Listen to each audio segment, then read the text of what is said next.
अस्सलाम वालेकुम रहमतुल्लाह।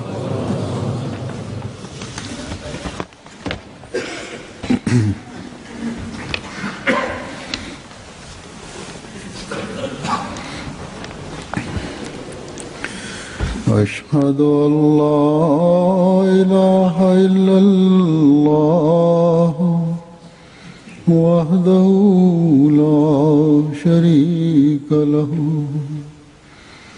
وأشهد أن محمدا عبده ورسوله أما بعد فأعوذ بالله من الشيطان الرجيم بسم الله الرحمن الرحيم الحمد لله رب العالمين الرحمن الرحيم مالك يوم الدين إياك نعبد وإياك نستعين اهدنا الصراط المستقيم صراط الذين أنعمت عليهم غير المغضوب عليهم ولا الضالين.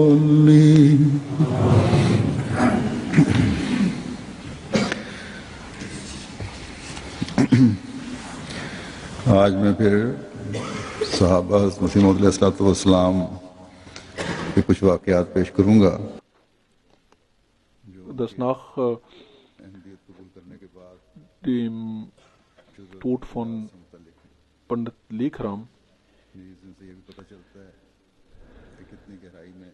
ging ein Sahabi, ein Gefährte von Hazrat Masih Islam, und fragte einen damals berühmten Molvi, warum Ahmadis Kafir seien. Und er fing an, aber über andere weltliche Sachen zu reden, dass die Muslime jetzt stärker werden und Geschäfte aufgemacht haben und so weiter und so fort, und antwortete nicht auf seine Frage.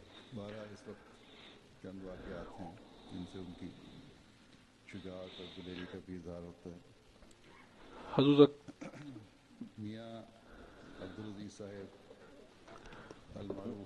sagt, dass diese Unverschämtheit oder diese Sturheit der Mullahs ist seit jener Tage bis auf unsere Tage vorhanden und hat nicht abgenommen.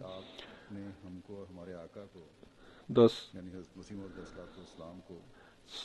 zeigen auch die Begebenheiten in den arabischen Ländern oder sonst wo in der Welt, dass immer wenn die Molvis dort nachgefragt werden, warum die Ahmadis Kafir seien, dann sagen sie immer, es ist eine Entscheidung aller Gelehrter aus Pakistan gewesen, und statt selber darüber nachzudenken, die Bücher zu lesen, akzeptieren sie einfach diese Meinung und geben sie einfach wieder.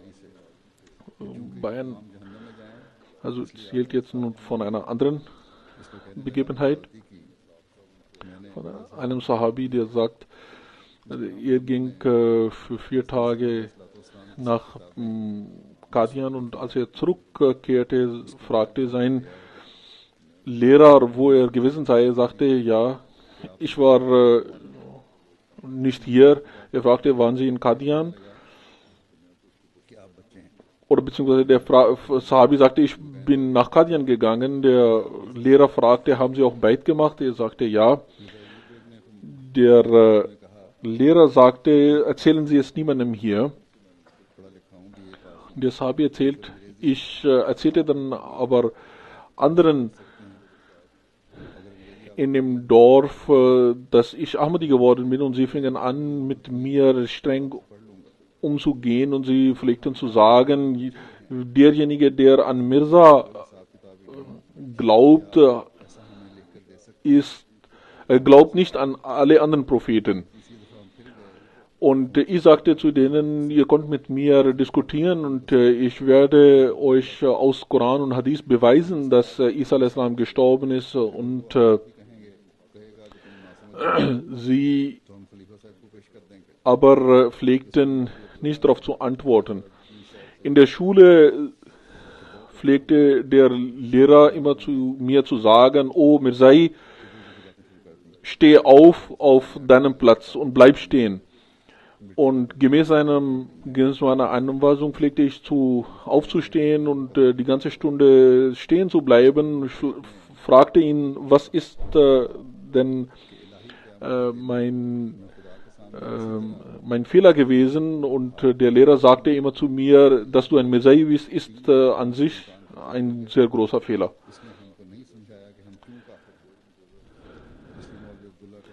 Nach einiger Zeit wandte ich mich an den noch höheren Offizier der Schulbehörde, und er gab eine Anweisung an alle Lehrer der Schule, dass niemand aufgrund seiner religiösen Ansicht diskriminiert und bestraft werden darf. Darauf nahm diese Bestrafung etwas ab. Also sagte, auch diese Tradition setzt sich bis heute fort. Ich habe vor wenigen Tagen den Brief erhalten von einem Ahmadi-Student, der sehr gute Schulleistungen vorzuweisen hatte, und es ist aufgenommen worden in einem College, und er ging dahin, um die Gebühren zu bezahlen, und der Lehrer dort sagte, sind Sie ein Ahmadi? Ich antwortete, ja, ich bin ein Ahmadi. Er gab mir das Geld zurück und verwies ihn aus dem College. Vor wenigen Tagen habe ich noch einen Brief erhalten von Ahmadi-Student, und es gibt dort ein neues Formular von der Schulbehörde, wo nur zwei Optionen gibt, Muslim oder Nicht-Muslim, die man dort eintragen muss. Und der Vater zählte, dass bisher haben unsere Kinder so gemacht, dass sie anstatt Muslim oder Nicht-Muslim zu schreiben, einfach Ahmadi-Muslim geschrieben hatten. Aber jetzt ist das so, dass man nur diese zwei Optionen hat, und jedes Mal, wenn Sie Muslim schreiben, ist das gegen das Gesetz, und wenn Sie nicht Muslim können Sie nicht schreiben, und deshalb werden Sie immer wieder abgelehnt. Diese Begebenheit von dem Leben des Sahabi zeigte, dass als er an die höhere Autorität wandte, nahm diese Bestrafung ab. Aber heutzutage in Pakistan ist das nicht der Fall. Und es gibt viele, die von dieser Gerechtigkeit betroffen sind. Aber mit Gottes Gnade ist das auch so, dass diese Studenten in ihrem Glauben auch zunehmen. Hazrat Mir Ghulam Hasan Sahib berichtet über die Begebenheit seines Baits und sagt, ein Mann namens Rahim Baksh kam zu uns und sagte, Maulvi Sahib, ich bin sehr besorgt. Ich fragte ihn, warum? Er sagte, Hamid Shah ist ein Mensch wie Engel und er ist ein Gottesmann. Die Hindus und die Muslime, alle preisen ihn, loben ihn, aber er hat heute einen sehr großen Fehler gemacht. Er hat heute zu seinem Onkel mütterlicherseits gesagt, was glauben Sie über Isa ibn Maryam? Er sagte, ich glaube, dass er lebendig im Himmel ist und er wird eines Tages kommen und die Muslime reformieren.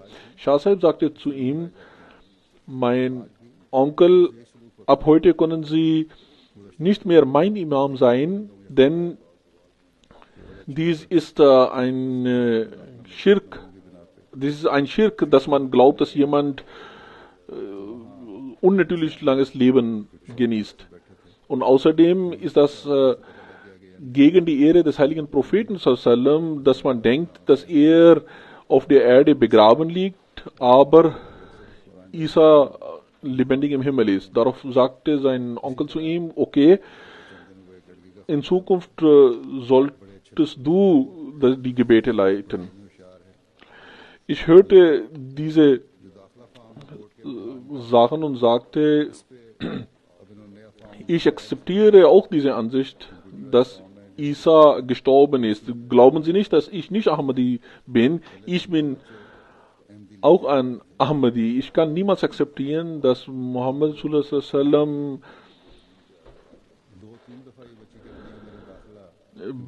auf der Erde begraben liegt und ein anderer lebendig im Himmel ist. Der Maulvi, der neben mir saß, setzte seine Hand vor meinem Mund und stoppte mich ans Reden, hinderte mich ans Reden. Ich sagte zu ihm, Maulvi Sahib, warum wollen Sie mich nicht reden lassen? Wenn Sie mir nicht hier in der Moschee reden lassen, so werde ich in der Stadt hinausgehen und dort weiterreden. Ich kann niemals zulassen, dass der heilige Prophet sallam entehrt wird oder etwas gegen seine Ehre gesagt wird. Und ich denke, dass diese Ansicht gegen die Ehre des heiligen Propheten sallam stoßt. Ich ging nach Hause und erzählte davon auch meinem Vater und anderen. Diese Leute fingen aber an, meine Verwandte und Bekannte, mich als Kafir zu bezeichnen. Und ich dachte, morgen, am nächsten Tag werden sie mich angreifen. Ich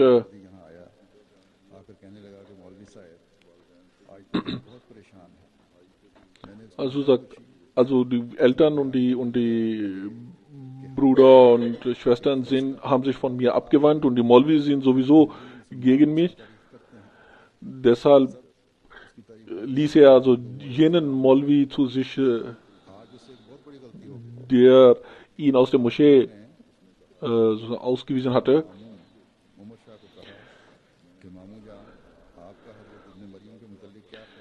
Und fragte ihn, hat Mirza Sahib auch irgendeinen Beweis, ein Argument dafür gegeben, dass Isa a.s. nicht gestorben ist? Und er erzählte ihm, ja, Mirza Sahib sagte, er hat 30 Ayats. Ich war sehr überrascht und sagte, ich lese auch den Heiligen Koran, wo sind diese Ayats? Dann zitierte der genannte Gelehrte einige Argumente aus den Büchern von Hazrat Masih Islam, wo diese Ayats aufgezählt sind. Und ich sagte zu ihm, okay, jetzt bin ich davon überzeugt. Am nächsten Tag kamen die Maulvis zu ihm und sagten, warum sind Sie ein Feind von Isa a.s.? Ich sagte, was habe ich denn an Feindschaft angestellt? Ich sagte, dein Bruder hat mir erzählt, dass du gegen Isa a.s. bist.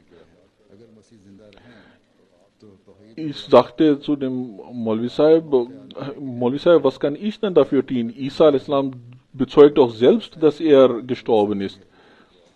Maulvi Sahib sagte, ja, wo hat denn Isa a.s. gesagt, dass er gestorben ist? Ich sagte, im Heiligen Koran. Er sagte, in welchem Koran? Jenes Koran, das Mirza Sahib erfunden hat? Ich sagte, Maulvi Sahib, bitte passen Sie auf, was Sie sagen. Das ist ein Angriff gegen Gott. Denn Gott sagt, niemand kann ein Beispiel des Korans vorlegen. Und Sie sagen, dass Mirza Sahib ein neues Koran erfunden hat? Maulvi Sahib sagte, wo steht das denn? Ich rezitierte einige Ayats. Er sagte, ich gebe Ihnen nur einen Rat. reden Sie mit diesen ungläubigen Ahmadis nicht und sehen Sie nicht in ihren Augen, denn sie können durch die Augen Menschen beeinflussen. Ich sagte zu ihm, Maulvi Sahib, das ist in der Tat die Wirkung von der Wahrheit.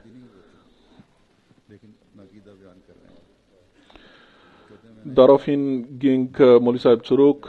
Mein Bruder, der gegen mich war, ging nach Nairobi und ich redete mit meinem Vater und nach einiger Zeit verstand er, mein Bruder verstand die Wahrheit in Nairobi und als er aus Nairobi zurückkehrte, machte er auch Bayat. Und heute sind etwa 100 bis 150 Leute in dem Dorf bereits Ahmadi. Also sagt, das ist wiederum das Gleiche, was heute gesagt wird, nämlich spricht nicht zu den Ahmadis, trifft nicht mit ihnen, seht sie nicht in ihren Augen und so weiter. Und das ist nichts Neues, sondern schon vor 100 Jahren haben die Leute damals das Gleiche über Ahmadiyyat gesagt. Und vor 1400 Jahren wurde das auch gesagt.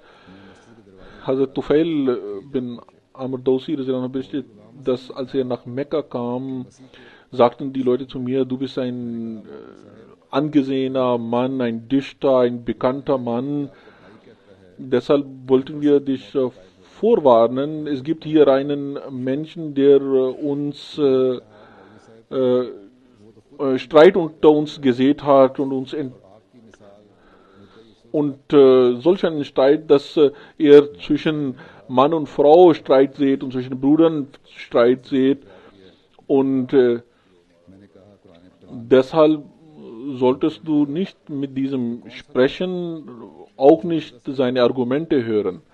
Und sie sagten das so oft und mit solchem Nachdruck, dass ich den Beschluss fasste, dass ich mit dem heiligen Propheten nicht sprechen werde und auch nicht über ihn sprechen werde. Und als ich zu der Kaaba ging, stopfte ich meine Ohren mit Baumwolle, damit ich ihn nicht hören kann. Der heilige Prophet war auch in der Kaaba und ich war in seiner Nähe und es passierte aber so, dass ich trotzdem zufällig einige Worte von dem heiligen Prophet hören konnte. Dann dachte ich selbst, du bist ein angesehener Mann, du bist ein erwachsener Mann, du bist ein Dichter, du bist ein bekannter Mensch, du kannst ihn hören, wenn das gut ist, dann kannst du es akzeptieren und wenn es nicht gut ist, hast du immer noch die Entscheidung, das abzulehnen. Ich ging daraufhin hinter dem heiligen Prophet her und als der heilige Prophet nach Hause ging, dann ging ich auch zu ihm und sagte, O Muhammad sallam, deine Leute haben mich so sehr vor dich gewarnt, dass ich Baumwolle in meinen Ohren habe, damit ich dich nicht hören kann. Aber jetzt möchte ich Ihnen zuhören und einige Fragen stellen. Der heilige Prophet fing an, einige Verse aus dem heiligen Koran zu rezitieren. Und ich schwöre bei Allah, dass ich niemals Besseres gehört hatte. Und dies führte dazu, dass ich dann Muslim wurde. Hazur sagt, das ist es, was die früheren gemacht haben und was heute gemacht wird. Wenn es also Beeinflussung gibt, Magie gibt der Worte, dann ist das durch Gott, was da an Einfluss passiert.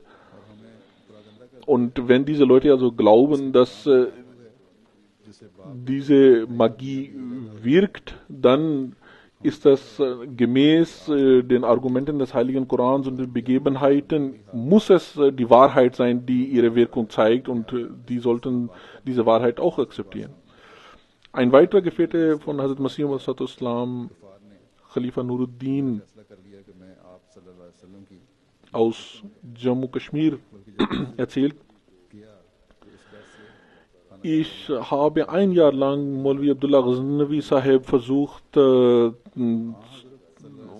überzeugen. Er sagte, viele Ulama haben Mirza Sahib für Kafir erklärt. Ich sagte zu ihm, die Ulama hatten auch deinen Vater als Kafir bezeichnet. Dann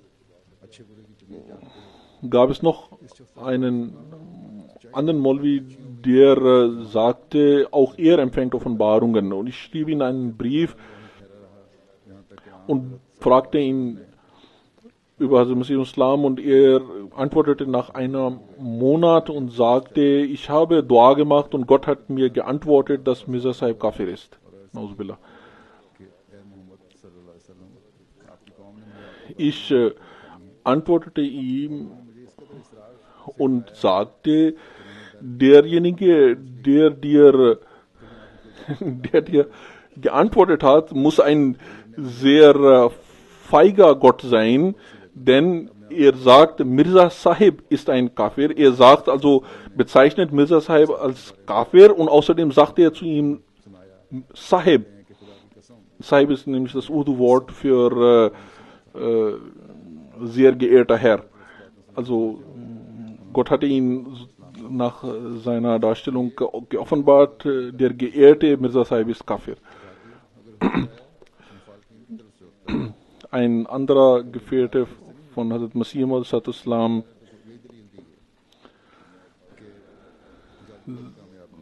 berichtet, dass 1891 pflegte ich von einem Maulvi Sahib Korans Kommentar zu lernen, und zu diesem Ayat Ja Isa inni mutawafika wa rafiuka ilayya kam, und dort in dem Tafsir stand, ich werde dich sterben lassen, ohne dich sterben zu lassen. Und ich dachte darüber die ganze Nacht darüber, woher diese Erläuterung kommt.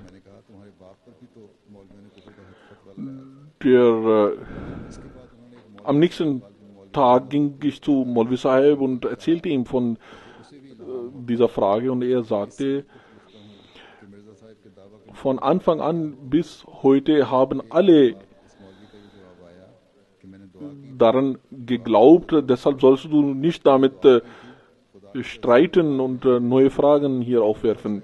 Ich sagte, solange ich das nicht verstanden habe, werde ich nicht weiter lernen. Er war darüber sehr erzürnt und ließ meinen Vater zu sich kommen. Der Vater sagte, Sie sind der Lehrer und er ist Ihr Student. Sie sollen sich selber darüber kümmern, ich halte mich da raus. Der Vater ging darauf zurück. Der Lehrer sagte zu ihm, okay, lesen wir weiter. Ich antwortete ihm, solange ich nicht verstanden habe, werde ich nicht weitergehen. Daraufhin schlug er mich aufs Gesicht und sagte, der eine Verrückte bist du und der andere Verrückte ist Mirza. Und ich war darüber überrascht und sagte, wer ist denn dieser Mirza? Und gleichzeitig war ich davon überzeugt, dass diese meine Meinung irgendeine Grundlage haben muss, dass es noch einen Mirza gibt, der der gleichen Meinung ist. Ich sagte zu dem Maulvi Sahib, solange Sie mich nicht davon überzeugen und mir dies nicht erklären, werde ich nicht weiter lernen.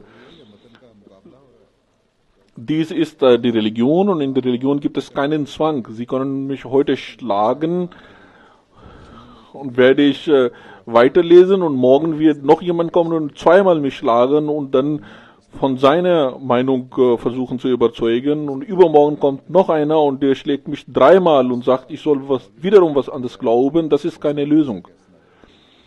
Also sagt, das sind diese alten Gelehrten gewesen, die alles sehr tief überdacht haben und ohne Überzeugung nichts annahmen.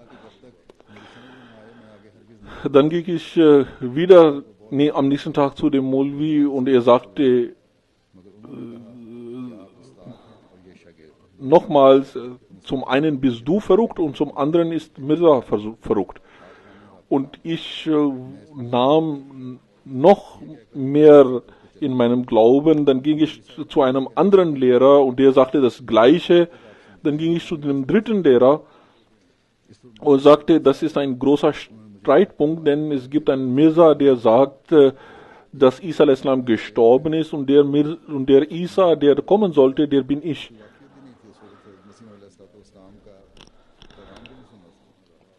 Er erzählte, dass er nach Punjab gegangen ist. Ich bin 22 Tage dort geblieben. Er hat einen Khalifen jetzt, der einen Stellvertreter, der Nuruddin heißt und er ein sehr guter Arzt ist.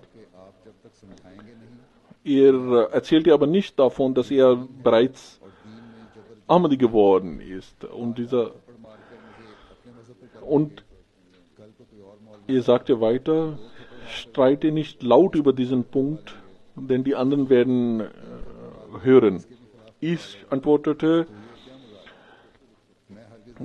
ich beachte so etwas nicht, ich kann mich nicht zurückschrecken davor, die Wahrheit zu verkünden.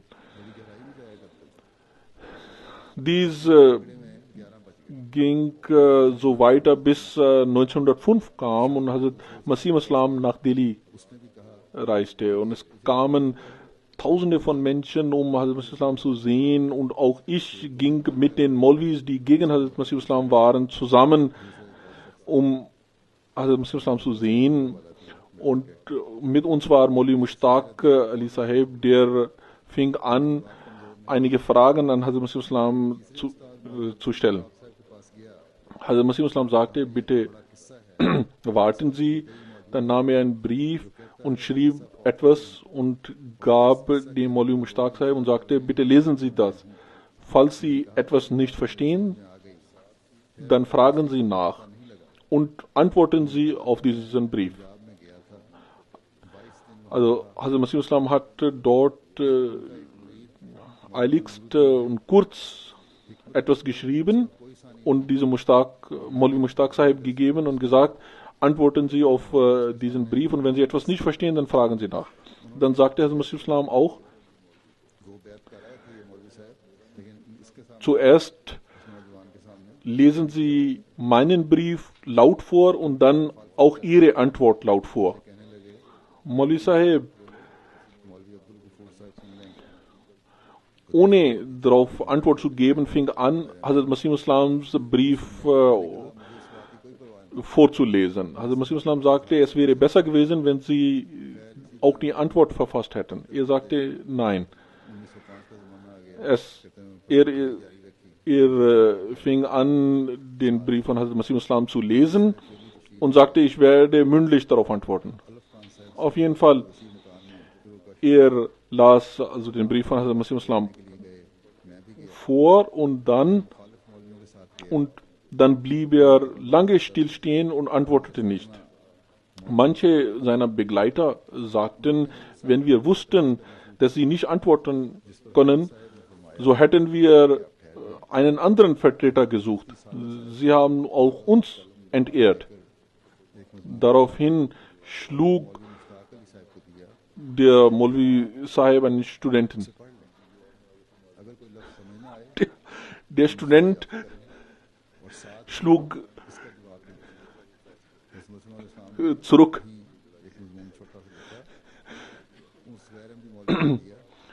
Mufti Muhammad Sadiq Sahib, der dort anwesend war, separierte die beiden voneinander. Daraufhin kamen die Ahmadis und sammelten sich um Hazrat Masih Islam und dieser Sahabi, der das Ganze berichtet, sagt, er war noch nicht Ahmadi, aber er begab sich auch dahin und er wurde von dort aber weggedrängt. Er sagt, ich ging aber dann nochmal hin und fand einen freien Platz und versuchte in der Nähe von Hazrat Masih Islam zu kommen.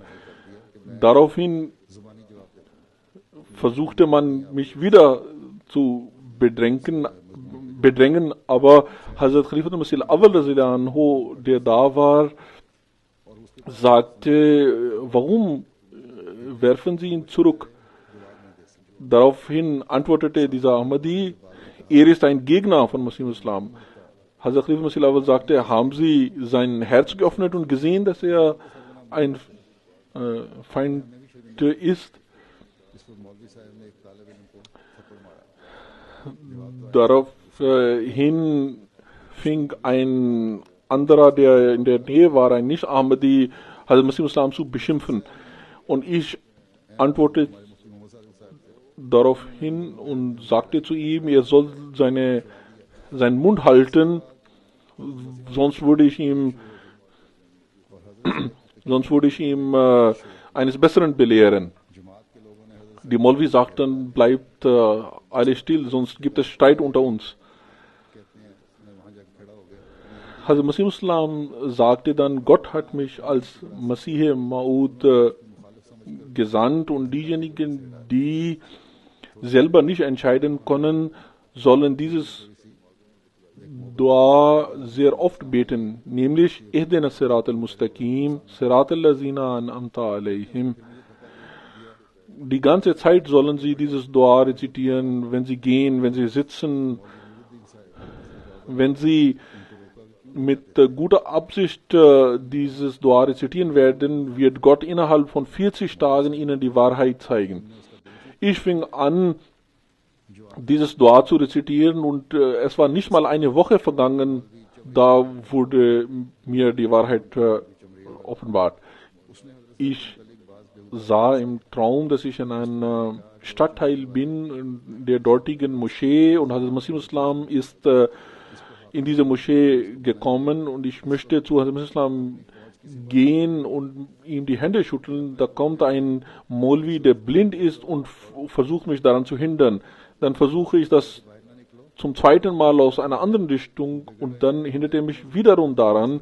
Dann versuche ich das zum dritten Mal und er hindert mich noch einmal. Daraufhin habe ich meine Hand erhoben, um ihn zu schlagen, aber Hazrat Masih Islam sagt zu mir, nein, schlag ihn nicht.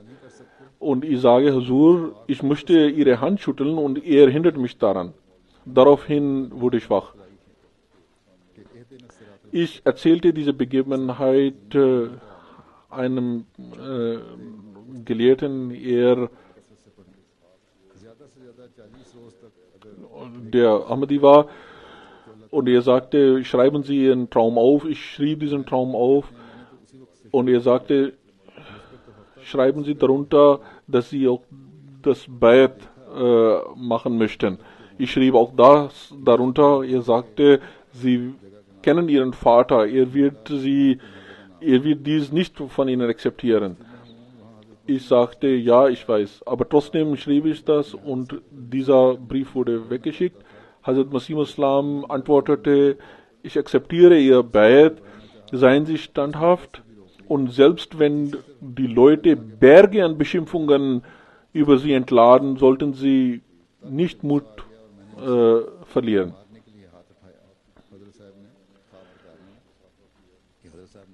Dann erzählt er weiter, dass er zu Khalifatul Masih den Ersten ging und hinter ihm betete und dann seine Hand schüttelte und Khalifatul Masih sagte zu ihm, was haben Sie studiert? Ich erzählte ihm, was ich alles studiert habe. Hazrat Khalifatul Masih Awwal fragte nach einzelnen Büchern, dann sagte, wie viel Logik haben Sie gelernt? Ich erzählte bis dahin. Dann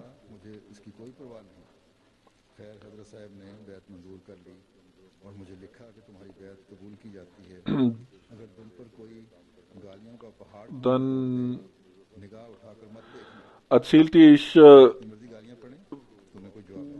nachdem ich auch Hazrat Masih Islam getroffen hatte und zurück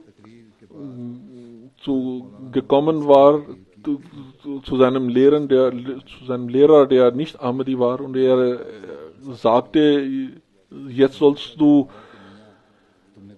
mit einem Skalpell die Haut deiner Hand entfernen, weil du mit dieser Hand die Hand von Masih Islam berührt hast.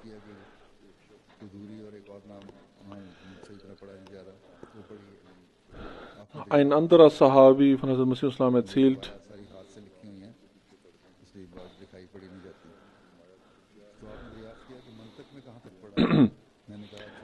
dass er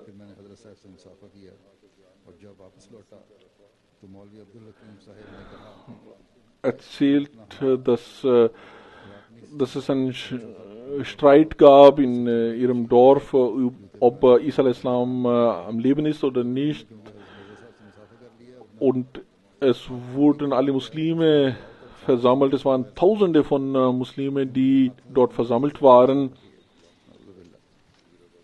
Und Hazrat Maulvi Ghulam Sood Sahib Wazirabadi, der das erzählt, sagte, ich wusste, dass sie meine Ausführungen nicht verstehen werden. Deshalb muss ich alles mit großer Vorsicht erzählen, und es gibt nur einen dort, der meine Argumente verstehen konnte. Ich fing an, dann in der Diskussion, der Maulvi fragte, glauben Sie, dass Isa al-Islam gestorben ist? Ich sagte, ja, das ist die Wahrheit, und wenn die Leute alle stillhalten, dann werde ich darüber erzählen. Ich sagte, so wie es im Heiligen Koran über den Isa al-Islam steht und das, was in der Hadith über Isa al-Islam steht, das alles glaube ich, und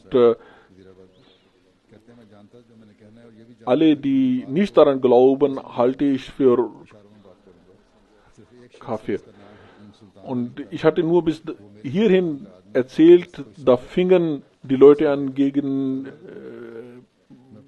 mir laut zu werden und zu beschimpfen, und ich entfernte mich aus dieser Menge, und als ich weggegangen war, kamen einige Leute und suchten nach mir und sagten, ich soll wieder zurückkehren und weiter diskutieren. Nach dem Fajr-Gebet am Morgen kam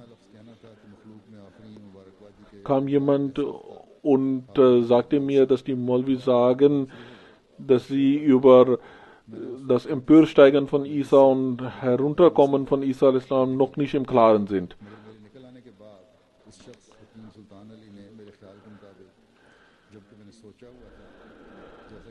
Dann setzte sich die Diskussion fort, und sie fragten mich, was ich von denen denke, was ich über die Maulvis denke.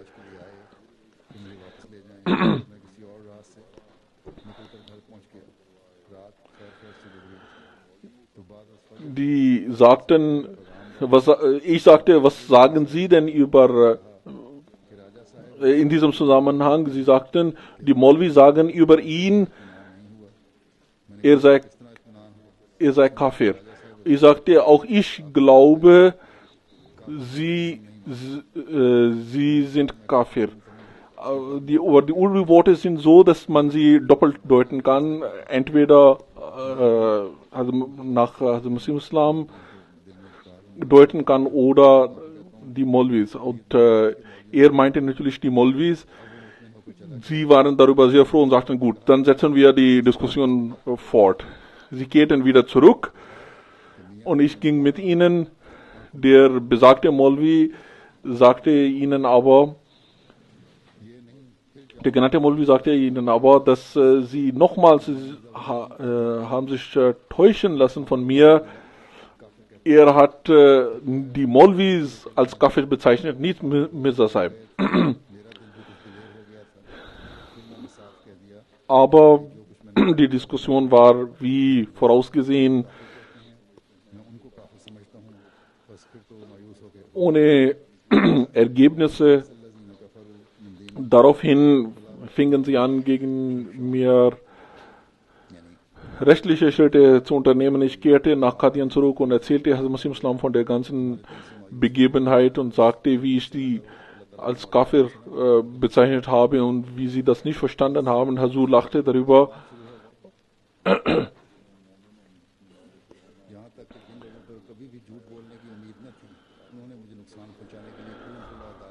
Also Masih Islam sagte zu ihm, sie haben gut getan, dass sie sich von dieser Menge entfernt haben und haben sich nicht von ihnen mit Streit angefangen. Also sagt, das sind Geschichten, die vor 123 Jahren ereignet haben, und das ist nicht, was in der Vergangenheit geblieben ist, sondern das setzt sich bis heute fort. Aber mit Gottes Gnade ist das so, dass die Karawane von Ahmadiyyat sich voranschreitet und wächst und gedeiht, und inshallah wird sich dies auch in Zukunft fortsetzen. Überall nehmen die Ahmadis in ihrem Glauben zu und sie behalten diese Anweisung Allahs vor ihren Augen. Fala takhshawhum wakhshawni. Fürchtet sie nicht, sondern fürchtet Gott. Möge Allah die Ahmadis in ihrem Glauben zunehmen lassen und nicht nur Standhaftigkeit ihnen verleihen, sondern auch mehren lassen. Es gibt auch heute eine Begebenheit, wo jemand von seinem Glauben bezeugt hat. Ein Busurg Ahmadi ist ermordet worden. Chaudhry Muhammad Akram Sahib ist in Nawab Shah ermordet worden. Inna lillahi wa inna ilaihi rajiun. Chaudhry Akram Sahibs Familie stammt aus Faisalabad. Ahmadiyyat kam in dieser Familie durch seinen Großvater, der selbst ein Sahabi gewesen ist und beide anhand von Hazrat Masih Islam ablegte. Chaudhry Sahib selber ist in Faisalabad geboren worden. Er war 80 Jahre alt, als er ermordet wurde,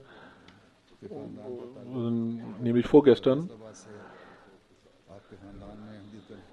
Er ist mit Eltern und mit seinen Brüdern als Landwirt tätig. Dann vor langer Zeit ist er dann nach Nawab Shah gegangen und lebte dort. Am 29. Februar war er mit seinem Enkelkind mittags etwa um 13 Uhr unterwegs. Er war bei dem Geschäft seines Schwiegersohns gewesen und war jetzt auf der Reise nach Hause, als zwei Leute kamen und auf ihn schossen. Er starb unterwegs zum Krankenhaus. Auch sein Enkel wurde verletzt und die Kugeln haben seinen Darm getroffen, also Bauch und Darm, und er liegt zurzeit in Intensivstation. Akram Sahib war lange auch in der Jamaat tätig. 35 Jahre lang ist er Sekretär Mal gewesen. Er war auch Naib Amir in dem Bezirk.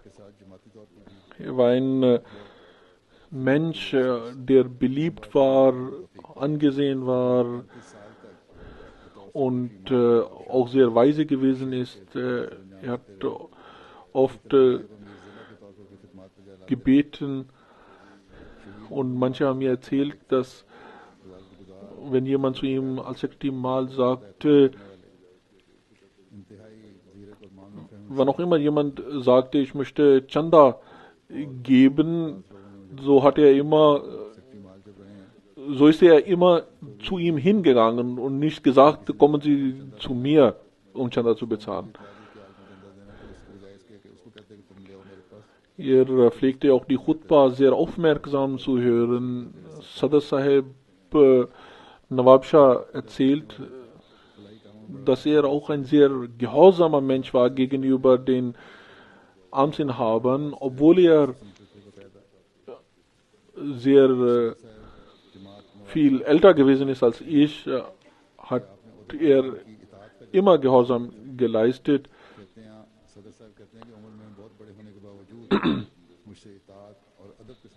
Er unterstützte viele arme Menschen in der Umgebung. Er hat auch einen Teil des dortigen Krankenhauses aufbauen lassen. Er war in Australien und war nur kurz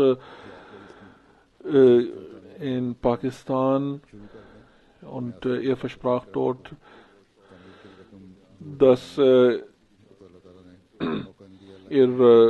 dadurch auch den Menschen helfen wollte. Seine Schwiegertochter berichtet, dass er oft zu beten pflegte, dass Gott möge ihm als ein Märtyrer sterben lassen, und Gott hat diesen Wunsch von ihm akzeptiert.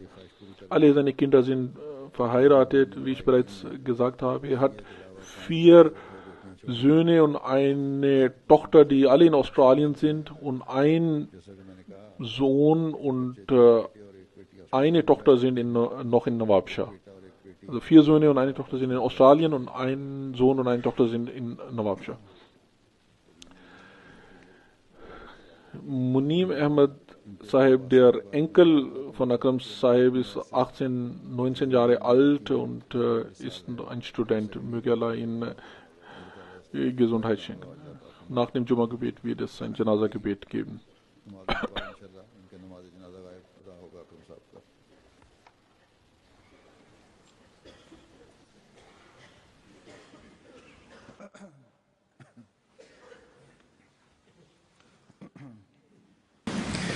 Alhamdulillah, nahmaduhu wa nasta'inuhu wa nastaghfiruhu wa nu'minu bihi wa natawakkalu alayhi wa na'udhu billahi min shururi anfusina wa min sayyiati a'malina. من يهده الله فلا مضل له ومن يضلل فلا هادي له ونشهد أن لا إله إلا الله ونشهد أن محمدا عبده ورسوله.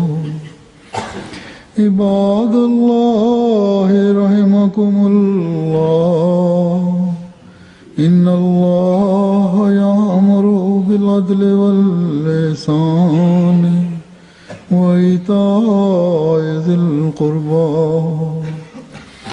وينهى عن الفحشاء والمنكر والبغي يعظكم لعلكم تذكرون اذكروا الله يذكركم وادعوه يستجب لكم ولذكر الله أكبر.